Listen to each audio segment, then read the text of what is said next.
বন্ধু বান্ধৱীসকল, আপুনি যদি আপোনাৰ কলেজ বা ইউনিভাৰ্চিটিৰ পৰা এটা NSP স্কলাৰশ্বিপ কৰিছে, তেনেহ'লে এই ভিডিঅ'টো সম্পূৰ্ণ হৈ যাব।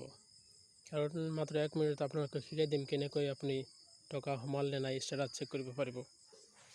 বন্ধুসকল, চেক কৰিবৰ বাবে আপোনাৰ গুগলত PFMS বুলি চাৰ্চ কৰিব। চাৰ্চ কৰাৰ পিছত প্ৰথমত যেটো অপশ্যন আহিব তাত ক্লিক কৰিব।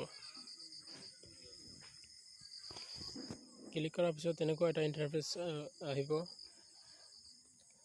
তাত আপুনি ট্ৰ্যাক NSP পেমেণ্টছ বুলি এটা অপশ্যন আছে, তাত ক্লিক কৰিব। ক্লিক কৰাৰ পিছত আপোনাৰ ইয়াত আপোনাৰ বেংক নেম সিলেক্ট কৰিব। মই মোৰ বেংক নেম সিলেক্ট কৰি লৈছোঁ, state bank of India.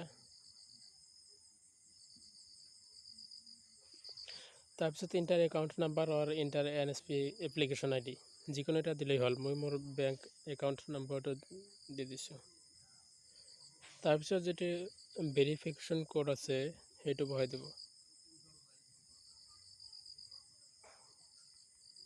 Verification কোডটো বহাই দিয়াৰ পিছত বন্ধুসকল, ভেৰিফিকেশ্যন কোডটো বহাই দিয়াৰ পিছত আপোনাৰ তলত এটা সাৰ্চ অপশ্যন আছে, তাত ক্লিক কৰিব।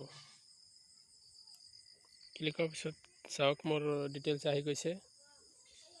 কি স্কলাৰশ্বিপ কৰিছিলে সেইটো স্কিম চাব পাৰিব, আৰু কিমান টকা সোমাল, কিমান তাৰিখত সোমাল সেইটো চাব পাৰিব, আৰু ট্ৰানজেকশ্যন ID সকলো আছে ইয়াত।